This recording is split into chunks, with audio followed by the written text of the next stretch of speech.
Recording on नहीं हो रही। हेलो गाइस, मैं राजीव कुमार आपका ज्ञान की शक्ति एकेडमी में स्वागत करता हूं, वेलकम करता हूं। और मैं आपको आज से इकोनॉमिक्स, इंग्लिश और एसएसटी के कंटेंट भेजा करूंगा एज ए वीडियो में। और मैं आपको अच्छा ज्ञान देने का पूरा प्रयास करूंगा। और यदि आपको मेरे वीडियोस पसंद आए तो प्लीज़ आप मेरे वीडियोस को लाइक करें, सब्सक्राइब करें और शेयर करें और बेल आइकन को दबाना ना भूलें। ठीक है, इसी के साथ हम आज आपको अर्थशास्त्र के बारे में कुछ विशेष मूलभूत जानकारी देना चाहते हैं। अर्थशास्त्र को अंग्रेजी में इकोनॉमिक्स कहा जाता है और अर्थशास्त्र का अर्थ होता है अर्थ एवं शास्त्र। अर्थ शब्द से तात्पर्य है रुपया, धन, और शास्त्र शब्द से तात्पर्य है वह विषय जिसमें धन का अथवा धनार्जन अर्थात धन को प्राप्त करने की क्रियाओं का अध्ययन किया जाता है।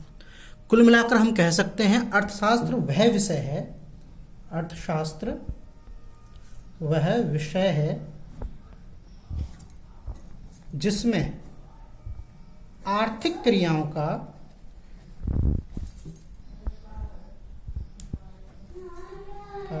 अध्ययन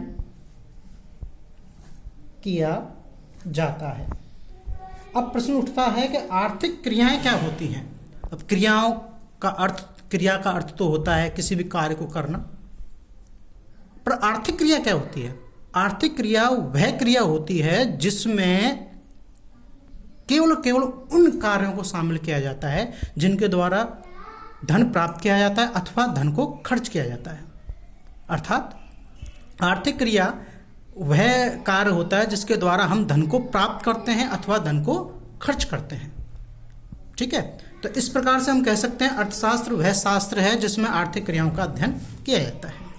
आर्थिक क्रिया अर्थशास्त्र शब्द का निर्माण 1776 ईस्वी में एडम स्मिथ के द्वारा किया गया था। उनकी एक पुस्तक आई थी द वेल्थ ऑफ नेशंस, जिसमें उन्होंने अर्थशास्त्र को राजनीति विज्ञान से अलग कर दिया था, क्योंकि उससे पहले अर्थशास्त्र को राजनीति विज्ञान में ही शामिल करके देखा जाता था, उसका अध्ययन किया जाता था। लेकिन एडम स्मिथ ऐसे पहले अर्थशास्त्री थे जिन्होंने अर्थशास्त्र को राजनीति विज्ञान की सीमाओं से अलग कर दिया था। इसलिए एडम स्मिथ को द फादर ऑफ इकोनॉमिक्स कहा जाता है, अर्थशास्त्र का जनक कहा जाता है। एडम स्मिथ ने अर्थशास्त्र की जो परिभाषा दी वो धन से संबंध रखती थी। धन यानी कि वेल्थ। और उस समय के दौरान अर्थशास्त्री अर्थशास्त्र को केवल और केवल धन को प्राप्त करने का ही एक साधन मानते थे। एडम स्मिथ ने खुद ये कहा था कि अर्थशास्त्र राष्ट्रों के धन की प्रकृति एवं कारणों की खोज होती है। अर्थशास्त्र राष्ट्रों के धन की प्रकृति एवं कारणों की खोज होती है। इस परिभाषा से स्पष्ट होता है कि उस समय के दौरान अर्थशास्त्र में केवल धन का अध्ययन किया जाता था।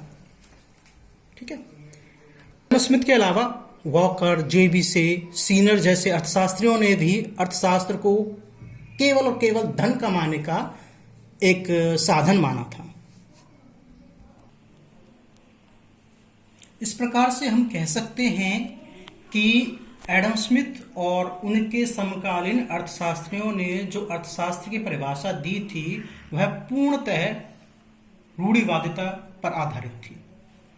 अर्थात उनका एकमात्र उद्देश्य धनोपार्जन था, धन कमाना था। 1890 ईस्वी में प्रोफेसर मार्शल नाम के एक नए अर्थशास्त्री, शुरू करो। डॉक्टर मार्शल नाम के एक नए अर्थशास्त्री ने एक नई परिभाषा का निर्माण किया, एक नई परिभाषा का प्रतिपादन किया और एक नई पुस्तक प्रिंसिपल ऑफ इकोनॉमिक्स में 1890 में 1819 में एक नई परिभाषा अर्थशास्त्र की दी। उनके अनुसार अर्थशास्त्र जीवन के साधारण व्यवसाय के संबंध में मानव जाति का अध्ययन है। यानी कि उन्होंने स्पष्ट रूप से कहा था कि अर्थशास्त्र का मुख्य उद्देश्य क्या है? मानव जीवन का अध्ययन करना, ना कि धन का अध्ययन करना, रुपए का अध्ययन करना, मुद्रा का अध्ययन करना। अर्थात प्रोफेसर मार्शल ने स्पष्ट कहा था कि अर्थशास्त्र का एकमात्र उद्देश्य मानव जीवन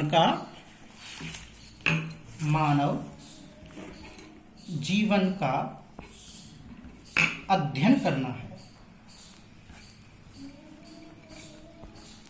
इस प्रकार से हम कह सकते हैं कि प्रोफेसर मार्शल ने जो परिभाषा दी अर्थशास्त्र की, परिभाषा जो दी थी अर्थशास्त्र की, वह एडम स्मिथ के मुकाबले ज़्यादा बेटर थी, ज़्यादा अच्छी थी, क्योंकि इसमें मानव जीवन को अधिक महत्व दिया गया था धन की अपेक्षा। ठीक है, इस प्रकार से हम कह सकते हैं कि professor Marshall is the better than Adam Smith. ठीक है, इसके बाद तीसरी जो परिभाषा, जो मेन जो परिभाषा आई थी, वो दी थी प्रोफेसर रॉबिन्सन ने। और प्रोफेसर रॉबिन्सन ने अपनी एक पुस्तक लिखी थी, an essay on the nature and significance of economic science, जिसका प्रतिपादन 1932 में किया गया, और जिसमें उन्होंने पहली बार अर्थशास्त्र की एक वैज्ञानिक परिभाषा विश्व के सामने रखी, वर्ल्ड के सामने रखी। उन्होंने अपनी पुस्तक में परिभाषा दी कि अर्थशास्त्र वह विज्ञान है, इस बात को ध्यान दें, अर्थशास्त्र वह विज्ञान है। यहाँ ये पहले ऐसे अर्थशास्त्री थे जिन्होंने माना था कि अर्थशास्त्र एक साइंस है, अर्थशास्त्र एक विज्ञान है। जिस प्रकार आपका फिजिक्स, केमिस्ट्री, बायोलॉजी होता है, उसी तरह इकोनॉमिक्स भी एक साइंस का ही सब्जेक्ट है। ये बात प्रोफेसर रॉबिन्सन ने मानी थी। वास्तव में ये एक विज्ञान का ही सब्जेक्ट है, क्योंकि इसमें विश्व का सबसे बड़ा पुरस्कार, नोबेल पुरस्कार अर्थशास्त्र में भी दिया जाता है, ऐसा आप जानते होंगे, है ना। इन्होंने क्या परिभाषा दी थी रॉबिन्सन ने कि अर्थशास्त्र वह विज्ञान है जो विभिन्न उपयोगों वाले सीमित साधनों तथा उद्देश्यों से संबंध रखने वाले मानवीय व्यवहार का अध्ययन करता है।